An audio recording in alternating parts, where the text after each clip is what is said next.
ज्या वेळेला उद्धव साहेबांचं सरकार होतं त्याच्यामधले हे इकडचे 9 हिरे गेलेले तिकडे आहेत ना. हो आता सुद्धा भुजबळ साहेबांचं भाषण ते गेले तर बाहेर येतील, ते आल्याशिवाय राहणार नाहीत. फक्त एकांगी भाषण जर कोणाचं झालं असेल तर ते भुजबळ साहेबांचं झालं. नाव घेऊन सांगतो मी. एकांगी भाषण, तुलनात्मक भाषण. या समाजाला काय मिळालं, त्या समाजाला काय मिळालं, ह्यांना एवढं मिळालं, मग ह्यांना का नाही मिळत, मग ह्यांना द्या, हे माझी मागणी. कोणाकडे मागणी मागताय तुम्ही? मागणी कोणाकडे मागताय तुम्ही? सरकारमध्ये, आम्ही विरोधी पक्षामध्ये, आमच्याकडे मागणी मागताय. का लाठीचार्ज झाला? का लाठीचार्ज का झाला? 58 मोर्चे मराठा समाजाचे झाले. जगाच्या इतिहासामध्ये गिनीज बुक ऑफ वर्ल्ड मध्ये ज्याची नोंद झाली. काय नोंद झाली? की इतके शिस्तप्रिय, शांतताप्रिय, कुठेही पोलिसाची गरज न लागता, रस्त्यावर कागदाचा एखादा कपटा न टाकता, कोणाच्याही निषेधाची एकही घोषणा न देता 5, 20, 25 लाख लोकांचे मोर्चे शिस्तबद्ध कसे निघू शकतात त्याचा आदर्श अख्ख्या जगाने घेतला. एवढे मोर्चे झाल्यानंतर दंगल कुठं उसळली नाही. काय म्हणत होते काल प्रकाशदादा सोळंके? काल तिथं त्यांचं घर जाळलं गेलं, त्याच्यात भावना व्यक्त केली गेली. भुजबळ साहेब काय म्हणाले? की आयरे माझ्या समोर बसला होता आणि मी एसपीला फोन केला की त्याच्या घरावर ते चालत जातील. 5-6 तासानंतर त्याचं घर खालास झालं. तुम्ही मंत्री ना, 5-6 तासामध्ये एसपीने का का का दखल घेतली नाही? कोणाकडे बोट आहे तुमचं? आमच्याकडे. जे जरांगे पाटील उपोषणाला बसले होते तिथं महिला भजन करत होत्या, सामान्य माणसं होती. कुणी लाठीचार्जचा आदेश दिला? कुणी अश्रुधुराचा आदेश दिला? कुणी गोळीबाराचा आदेश दिला? काय कायदा सांगतो? गोळीबाराचा आदेश कोण साधा एखादा इन्स्पेक्टर त्या ठिकाणी देऊ शकतो? काय इन्स्पेक्टर देऊ शकतो? कोण आहे त्याच्या मागं? काय होतं मराठ्यांना काम दिलेलं अध्यक्ष महोदय? त्याला क्षत्रिय म्हणजे काय करायचं त्यानं? आज क्षत्रिय म्हणून त्यांनी दसऱ्याच्या नंतर त्या ठिकाणी सोनं लुटल्यानंतर, सोनं म्हणजे आपट्याची पानं, ते लुटल्यानंतर आपली शस्त्र बाहेर काढायची, शस्त्रांना धार काढायची आणि रयतेच्या रक्षणाकरता परकीयांचं नाही त्या काळामध्ये टोळी युद्ध असेल किंवा त्या वेगवेगळ्या ठिकाणी समाजाचं आणि रयतेचं रक्षण करण्याकरता म्हणून त्या ठिकाणी तलवारी घेऊन मैदानात त्यांनी उतरायचं. आपण इतिहास चाळून बघा. पानिपतच्या युद्धापर्यंत अरे 15-15 वर्षाची, 16-16 वर्षाची, 12-12 वर्षाची पोरं त्यावेळेला कापली गेली. ती मराठ्यांची कापली गेली. मराठ्यांची कापली गेली. आपण छत्रपती शिवाजी महाराजांनी सगळे मावळे गोळा केले, त्यांनी रयत गोळा केली. पण बाकीच्या अज्ञात वेळा जर आपण बघितलं तर ते मराठ्यांनी लढाया लढायच्या आणि लढाया लढणं हेच त्याचं उत्पन्नाचं साधन होतं. दुसरं साधन काय होतं? उत्पन्नाचं साधन मराठ्यांचं हे होतं.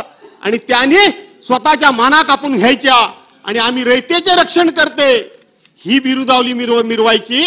आणि मग 6 महिने 8 महिने लढाई झाल्यानंतर ते पावसाळी आपल्या घरी येत असेल आणि त्यावेळेला शेती जी काय आपली करत असेल, शेती झाली की पुन्हा दसऱ्याचा उत्सव झाला की पुन्हा लढाईवर जायचं, पुन्हा युद्धावर जायचं.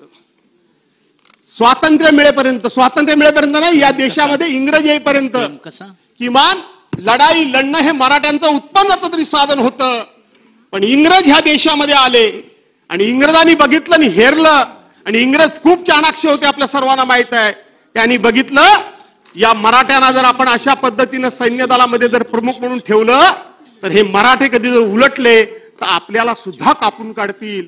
आणि म्हणून इंग्रजांनी पहिल्यांदा इथं आल्याबरोबर डोकं चालवलं आणि मराठा ही जात लढवयच नाही, मराठा ही जात लढवयच नाही असं ठरवलं. आणि मराठ्यांना जास्तीत जास्त त्यावेळेला सैन्यातून बाजूला करण्याचं काम जर कुणी केलं असेल काढा इतिहास, तर तो इंग्रजांनी केला. आणि मग त्याच्यानंतर आपल्या देशाला स्वातंत्र्य मिळालं.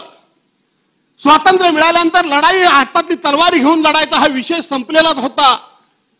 कुठली लढाई, कुठलं उत्पन्नाचं साधन, कुठली जमीन? आणि ती जमीन सुद्धा जी काय होती ती आता कुटुंबामध्ये 1चे 2, 2चे 4, 4चे 6, 6चे 8 झाले. तिथं जमीन होती 10-15 कुठे एकर असेल, त्याचे आता 1796 तुकडे झाले. ती जमीन सुद्धा तेवढी राहिली नाही. सिलिंग ऍक्ट आल्यानंतर जमिनीवर मर्यादा आल्या. किती एका कुटुंबाला किती जमीन राहावी हा मर्यादा आल्या. माझ्या कोकणामध्ये कुळ कायदा लागू झाला. कसेल त्याची जमीन मुळात आमच्याकडे जमिनीच कमी आहे, त्यामुळे तो भाग वेगळा.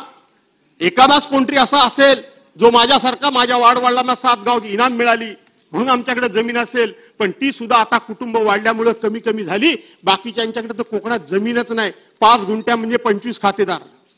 एकरभर जर कोणाची जमीन असेल तर तो सगळ्यात मोठा जमीनदार. तिथेही आता तुकडे तुकडे झाले. सांगा मराठ्यांना उत्पन्नाचं साधन काय? काय साधन आहे मराठ्यांना? मराठे मागतायत काय?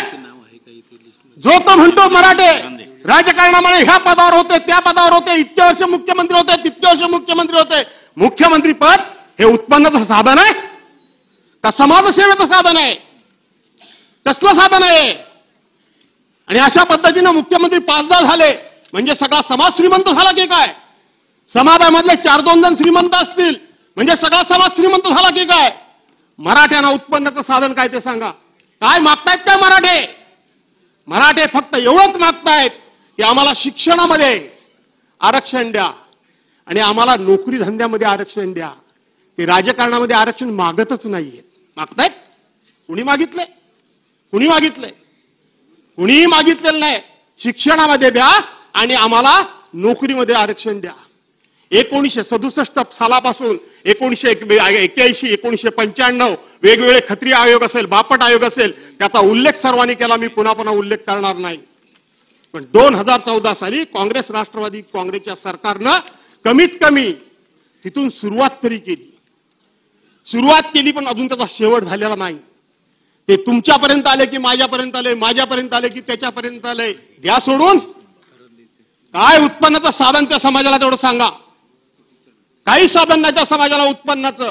आणि म्हणून अध्यक्ष महोदय मी ठामपणे या ठिकाणी सांगतो की ज्या वेळेला राष्ट्रवादी काँग्रेसच्या सरकारमध्ये ज्या वेळेला 16% मराठा समाजाला आरक्षण आणि 5% मुस्लिम समाजाला आरक्षण दिलं होतं, त्याही वेळेला आमची भूमिका तीच होती की कोणाच्याही ताटातलं काढायचं नाही, अधिकचं त्यांना मिळवून द्यायचं, हीच आमची भूमिका होती. का महाराष्ट्रामध्ये हा डंका पिटवला जातोय की ओबीसीचं आरक्षण काढतायत, ओबीसीचं आरक्षण काढतायत? का खुलासे करावे लागतायत? कोण म्हणाला की ओबीसीचं आरक्षण काढा म्हणून? कोणी असं म्हणायला नाही.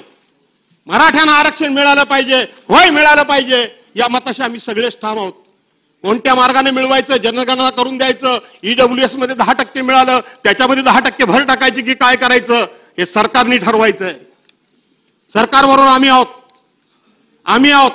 ज्या ज्या वेळेला या सभागृहामध्ये ओबीसीच्या आरक्षणाचा विषय असेल, आज जो निवडणुका होत नाही तो असेल, मराठ्यांच्या आरक्षणाचा विषय असेल, हा ठराव ज्या ज्या वेळेला आला, इम्पेरिकल डाटाचं सगळं मी या ठिकाणी आणलंय.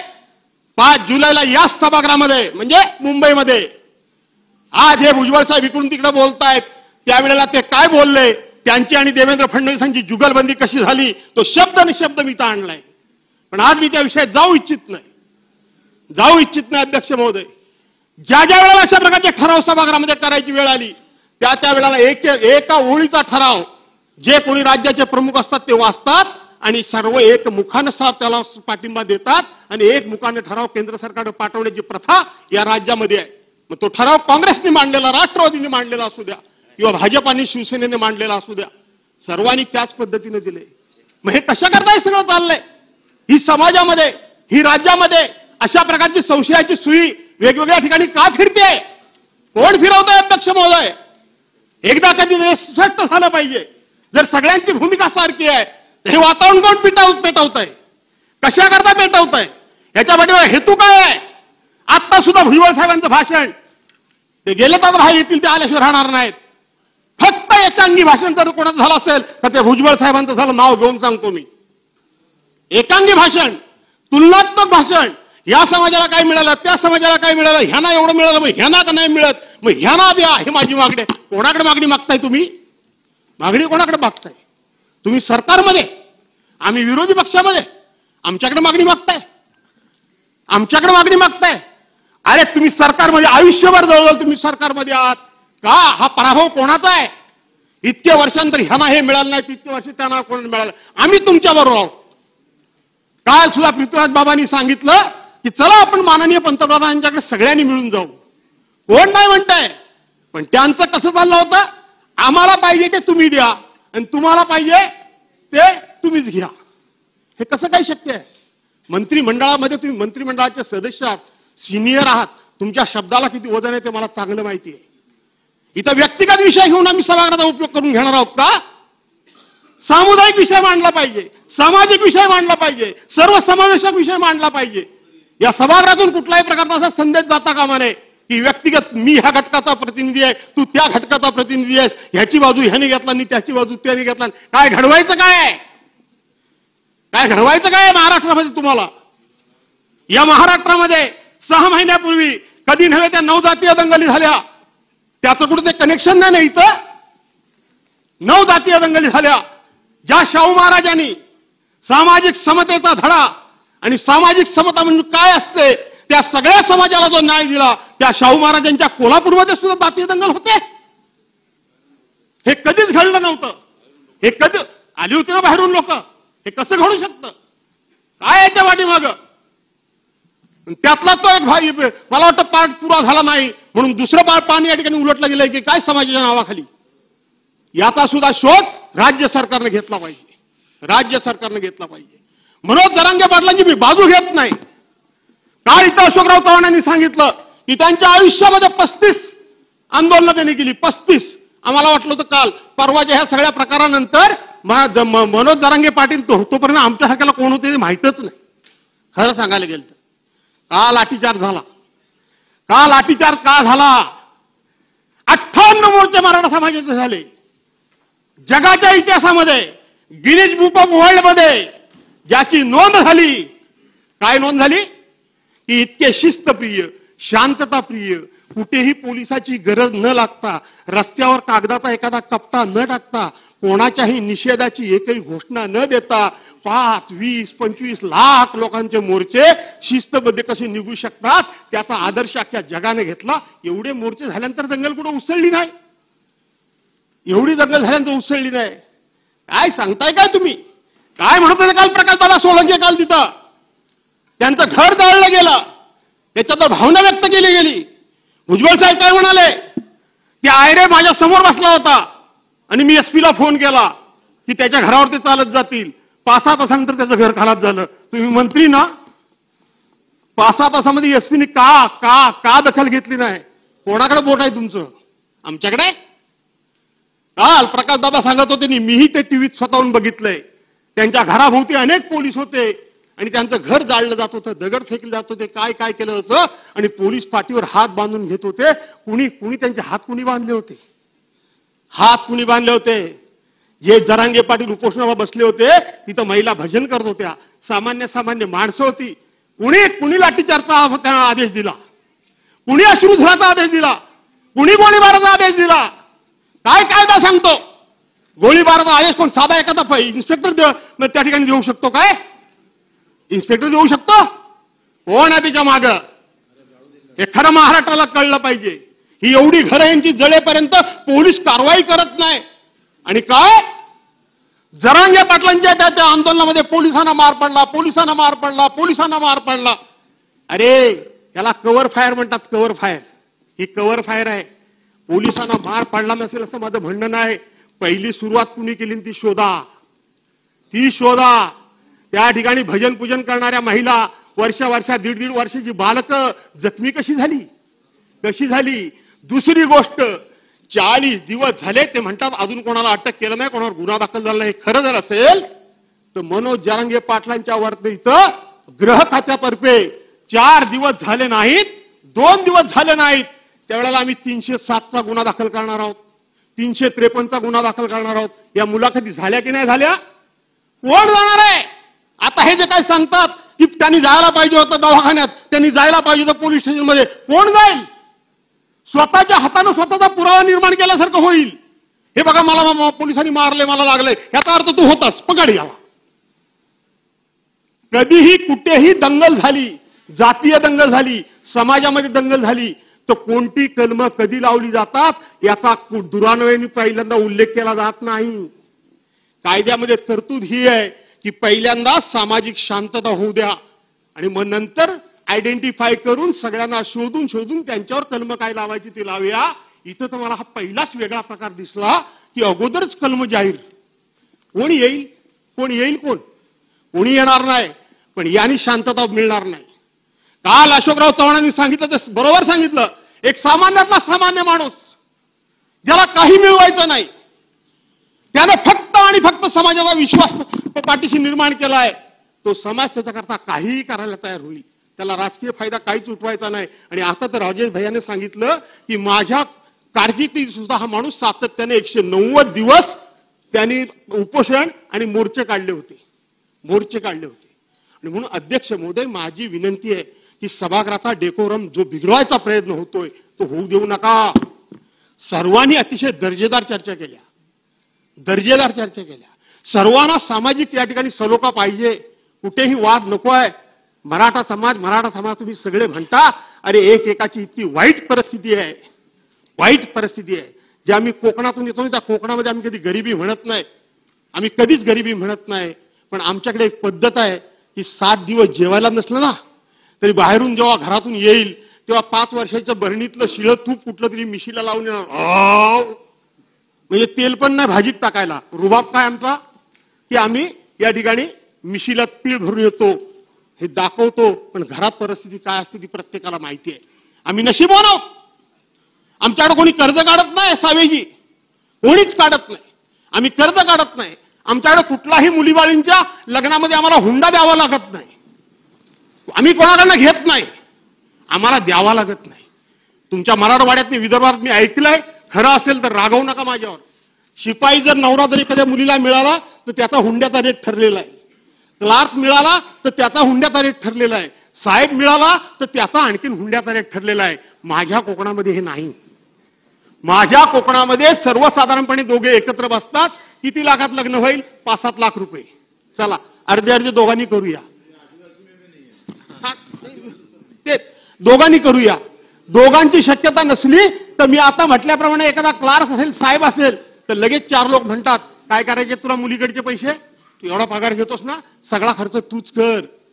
आमच्याकडे मुलगी झाली तेवढाच आनंद, मुलगा झाला तेवढाच आनंद. मुलगी पण सारखी, सून पण सारखी. आम्ही नशीबवान आहोत. पण मी महाराष्ट्रातल्या आदरणीय पवार साहेबांनी मला राज्याचा अध्यक्ष केला होता. मी महाराष्ट्रातल्या कानाकोपऱ्यात फिरलोय. मी महाराष्ट्रातल्या वेगवेगळ्या भागाची परिस्थिती बघितली आहे. आजही मी महाराष्ट्रामध्ये शिवसेनेचा नेता म्हणून फिरतोय. मी लोकांचं प्रबोधन करायचा प्रयत्न करतोय.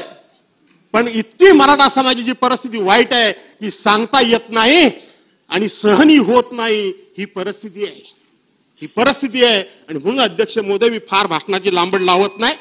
नका वाजवू बेल. माझ्याकडनं पहिलाच मी आणि बरोबर मी उभा राहिलो कितीला ते बघा. आपण पहिले इकडचे पहिलेच, पण अजून बरेच आहेत. फार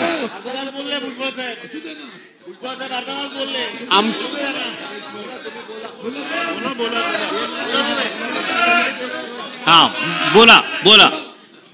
मलाच नाही, कृपया नका कोणाला बेल वाजवू. प्रत्येकाच्या भावना प्रत्येकाला वेगळ्या जरा करू द्या. महाराष्ट्रामध्ये हा संदेश जाऊ द्या की तुम्ही म्हणताय तसं आम्ही राजकारणाकरता एकमेकाच्या विरोधात लढत नाही आहोत. हा संदेश महाराष्ट्रातून बाहेर गेला पाहिजे. या सभागृहाच्या माध्यमातून हा संदेश बाहेर गेला पाहिजे.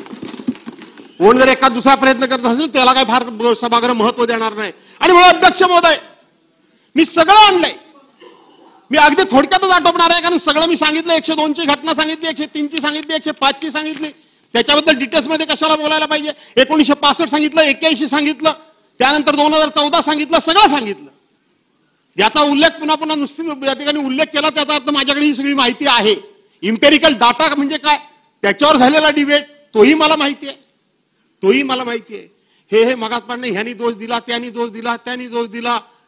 ज्या वेळेला उद्धव साहेबांचं सरकार होतं त्याच्यामधले हे इकडचे 9 हिरे गेलेले तिकडेच आहेत ना. हो तिकडेच आहेत ना. आमच्या वतीनं आजचे राज्याचे मुख्यमंत्री माननीय एकनाथराव शिंदे त्या समितीमध्ये होते. कशाला एकमेकांकडे आम्ही बोट दाखवायचं. आपली सगळ्यांची जबाबदारी आहे ही. अशा पद्धतीने बोट याच्याने त्याच्यावर दाखवून चालणार नाही. अशा पद्धतीने आपल्याला आपली जबाबदारी कोणालाच झटकता येणार नाही. आणि कोणी असं म्हणत नाही की आमची जबाबदारी, कारण कोणाच्या ताटातला आपण घ्यायचंच नाही. पण अध्यक्ष महोदय, मराठा समाजाला जो तो आज प्रश्न विचारतो त्यांना मला एका वाक्यात सांगायचंय. आज जो तो प्रश्न विचारतो की तुम्ही सत्तेवर होतात, तुम्ही का नाही घेतलं, तुम्ही का नाही घेऊ शकत, आता आमच्याकडे कशाला मागताय किंवा आमच्यातलं कशाला मागताय. मला एका गोष्टीची आठवण सभागृहाला करून द्यायची आहे. पूर्वी ब्लॅक अँड व्हाईट सिनेमे असायचे. ब्लॅक अँड व्हाईट सिनेमे असायचे आणि त्याच्यामध्ये कुटुंब असायचं. कुटुंबामध्ये प्रचंड गरिबी असायची. करता पुरुष घरची बाई इकडून तिकडून 4 दाणे कुठून तरी गोळा करून आणायची.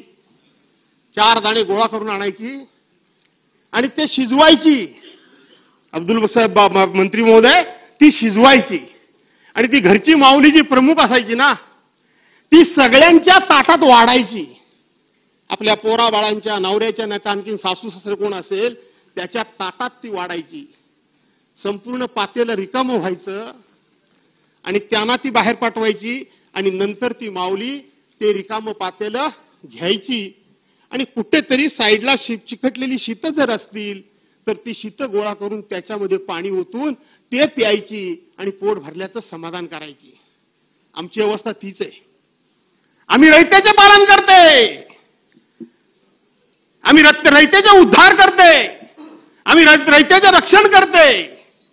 आम्ही इनामदार, आम्ही पाटील, आम्ही देशमुख, आम्ही आणखीन कोणतरी, आम्ही जागीरदार ह्या ह्या ह्या घमिंडीत आम्ही राहिलो आणि बघता बघता आमच्या पुढच्या पिढीचा भविष्य काळ आम्ही आमच्या हाताने अंधारात कधी लोटला हे आम्हालाच कळलं नाही. आज त्या घरातल्या माऊलीसारखी आमची परिस्थिती आहे. 2 शीतं आमच्या ताटात कोण टाकतोय काय याची आम्हाला त्याच्याकडे वाट बघावी लागते. कारण एका ज्या काळामध्ये आम्ही आमच्या हाताने भरभरून सर्वांना दिलं आज आम्हाला कोणीतरी द्या ही म्हणण्याची वेळ आली आहे. मराठा समाजाचे हाल तुम्ही एवढे कमी समजू नका. मी सांगितलं माझ्याकडे एवढी मला झळ नाहीये पण विदर्भ कोकण वगैरे ह्या भागामध्ये आपल्या मराठवाडा वगैरे या भागामध्ये मी बघतोय आणि म्हणून तुम्हाला सुद्धा या सभागृहाच्या माध्यमातून आजच्या भाषणाच्या माध्यमातून माझी तुम्हाला विनंती आहे की समाजाला प्रबोधन करा. ऋण काढून सण करू नका. पहा अंतरुण बघून पाय पसरा. हे थांबवा आता. प्रत्येक वेळी कुठलंही सरकार असलं तर किती मदत करू शकेल मला माहित नाही आणि म्हणून समाजाचं प्रबोधन करा. आठवत असेल आमचे माझे मित्र आमचे बुलढाण्याचे डॉक्टर राजेंद्र शिंगणे हे घाटाच्या खाली मी घाटाच्या वर मी असतो त्यावेळेला मला पक्षाने हेलिकॉप्टर दिलं होतं फिरायला आणि म्हणून मी घाटाच्या खाली गेलो होतो गुलाबराव आणि मग तिथं झालं. तिकडे असल्यानंतर ही सगळी आपली निवेदनं तुमच्याकडे देण्याची मोठी प्रथा आहे. सगळे आले निवेदनं दिली निवेदनं वाचली आणि मी सांगितलं मला सांगितलं भाषण करा. म्हटलं मी कोकणी माणूस आहे फाटक्या तोंडाचा आहे मला भाषण करायला सांगू नका. मग एक तर मला खोटं बोलायला जमत नाही आणि मी बोललेलं तुम्हाला आवडणार नाही. समाजाचं प्रबोधन का करा तेवढं फक्त मी तुम्हाला सांगतोय. तुम्हाला आवडणार नाही तरी सुद्धा लोकांनी मला जबरदस्तीने भाषण करायला लावलं आणि मी त्या स्थितीत भाषण केलं की तुम्ही माझ्या कपड्यावर जाऊ नका. मी मंत्री हा भाग वेगळा. ज्या कोकणातनं मी आलोय तुम्हाला असं वाटत असेल की कोकणातला माणूस हा प्रचंड श्रीमंत आहे आणि सर्व म्हणजे सगळ्यांनी संपन्न आहे. तसं नाहीये. तसं नाहीये. मी त्यांना सांगितलं माझ्या घरात जर एखादी महिला असेल आणि तिला जर शेजारी जायचं असेल तर शेजारी जात असताना तिचं फाटलेलं पातळ असतं. तिला माहित असतं की माझं पातळ फाटलंय. ती माऊली तशी असते की तिला माहित आहे माझं पातळ फाटलंय. ती जाताना ते फाटलेलं पातळ लपवून जाण्याचा नाना तऱ्हेने प्रयत्न करते पण तिचं लक्ष तिथेच असतं आणि ती जेव्हा शेजारी जाते तेव्हा तिला लक्षात येतं की आपलं पातळ फाटलंय पण आपण लपवू शकलो नाही. ती माऊली आपल्या घरच्या मालकाला शिव्या देत नाही. ती माऊली आपल्या गरिबीबद्दल राग व्यक्त करत नाही चिडत नाही तर ती आपलं कसं सावरते त्याचं मी उदाहरण सांगितलं. ती गेल्यानंतर म्हणते अगं भाई घरातून निघाले तेव्हा माझं पातळ चांगलं होतं येताना वाटतं काहीतरी काटूकुटू धडच लागला म्हणून फाटलं. ते फाटलेलं अगोदरच असतं. लक्षात घ्या. हा विचार मी काय सांगू हे लक्षात अशी मी त्यांना उदाहरणं सांगितली. मला असं वाटलं होतं की सगळे मला मारायला उठतील कारण मी स्पष्टपणे सांगितलं की आत्महत्या करू नका. माझ्या कोकणानं अनेक संकट बघितली. 1982च्या बंद पडलेल्या गिरण्यांपासून ते कालच्या फयान वादळापासून तर 2021च्या महापुरापर्यंत अनेक उदाहरणं मी सांगेन. मी अभिमानानं सांगतो की प्रत्येक बाबतीला माझ्या कोकणानं ताठमानेनं सामोरा गेला. एकाही माणसानं आत्महत्या केली नाही आणि म्हणून तुम्ही आत्महत्या करू नका असं मी विनंती केली. थोडा कडक भाषेत बोललो. चेतन तुपे यांनी माझं भाषण थांबवलं. मी गेलो, मला वाटलं तो लोक मला शिव्या देतील. तुम्हाला अभिमानाने सांगतो, तुम्ही धाडसानं सांगायला शिका, लोकांना धाडसानं सांगायला शिका. त्यानंतर तिथल्या सामाजिक संस्था आल्या आणि त्यांनी मला सांगितलं की आम्ही भागाभागात माणसं गोळा करतो आणि तुम्ही हे स्पष्टपणे तुमचे विचार मांडा. तुमच्या प्रबोधनातूनच आमच्या भागातल्या आत्महत्या कमी होतील. हे तिथल्या लोकांची भावना होती. त्याच्यानंतर मी तुमच्या घरी गेलो. आठवतो काय बघा तुम्हाला. मला एवढंच तुम्हाला सांगायचं अध्यक्ष महोदय. आणि म्हणून आजच्या दिवशी मला जर प्रकर्षानं आठवण कोणाची होत असेल तर हिंदू हृदय सम्राट माननीय बाळासाहेब ठाकरेंची आठवण होतीये. आज जाती जातीबद्दल आपण बोलतो. जगाच्या पाठीवर असा एकच नेता होऊन गेला. असा एकच नेता होऊन गेला. आठवत असेल याच सभागृहामध्ये स्वर्गीय इंदिरा गांधी, आदरणीय पवार साहेब आणि स्वर्गीय बाळासाहेबांबद्दल एक कसला तरी अभिनंदनाचा ठराव आला होता. मी राष्ट्रवादी काँग्रेसमध्ये होतो आणि त्यावेळेला बाळासाहेबांना जातीवादी म्हणून काही लोक म्हणत होते. मी ताडकन मंत्री असताना उठलो. बाकी काही बोला पण बाळासाहेबांना जातीवादी बोलू नका आणि ते मी सहन करणार नाही. आणि शेकडो उदाहरणं सांगितली. आज बाळासाहेबांची मला आठवण येते. बाळासाहेबांनी तेव्हा सांगितलं होतं, अरे हे जातीचे भेदभाव करू नका रे. जातीला पोट असतं, पोटाला जात नसते. हे सांगणारे हिंदू हृदय सम्राट मान्य बाळासाहेब ठाकरे होते. जातीला पोट असतं, पोटाला जात नसते. जात बघून ही सगळी सरकारी पैशांची विभागणी करू नका. तर ज्याच्या पोटाला भूक आहे तो कुठल्याही जातीचा असू द्या, त्याला मदत करा. हे सांगणारे हिंदू हृदय सम्राट मान्य बाळासाहेब ठाकरे होते. भुजबळ साहेब सांगतात ना, मी मंडळ आयोगाकरता तिकडे गेलो. खरं तर मी आता ते उगाच चिडाचिड होईल म्हणून मी सांगणार नाही. वस्तुस्थिती निराळी आहे ती. पण मी त्या आता भानगडीत जाऊ इच्छित नाही. ज्या पद्धतीनं भुजबळ साहेब बोलत होते. आज नाशिकचे डॉक्टर वसंतराव पवार हयात नाहीत, अशोक सावंत आहेत, माणिकराव कोकाटे समोर बसलेले आहेत. सांगायला गेलं तर सामाजिक द्वेष प्रत्येक कुठे कुठे भरलेला आहे. हे सगळं मला माहिती आहे. आणि म्हणून जे मुद्दे या ठिकाणी मराठा समाजाला आरक्षण देत असताना दुसऱ्याच्या ताटातलं कोणाचंही काढून घेऊ नका. ज्यांचं आरक्षण आहे त्यातलं कोणालाही हात लावू नका. किंबहुना माझ्या पक्षप्रमुखांनी सांगितलं, परवानच्या दिवशी पार्लमेंटचं स्पेशल सेशन भरवलं गेलं, 4 कायदे तिथे केले गेले. तेव्हा माझे पक्षप्रमुख माननीय उद्धव साहेब ठाकरेंनी सांगितलं होतं की तिथं सुद्धा हा आरक्षणाचा विषय मांडा आणि मराठा समाजाला आरक्षण द्या, कोणाच्याही ताटातलं न काढता. हीच माझी भूमिका आहे, माझ्या पक्षाची भूमिका आहे आणि हीच आपल्या सगळ्या सभागृहाची भूमिका आहे. आणि म्हणून माझी विनंती आहे, एकनाथराव शिंदेनी छत्रपतींच्या पायाला हात लावून त्यांनी शपथ घेतली. भाबडेपणात घेतली की त्यांना कॉन्फिडन्स आहे मला माहित नाही, पण ती शपथ त्यांची खरी ठरावी. ती शपथ खोटी ठरू नये.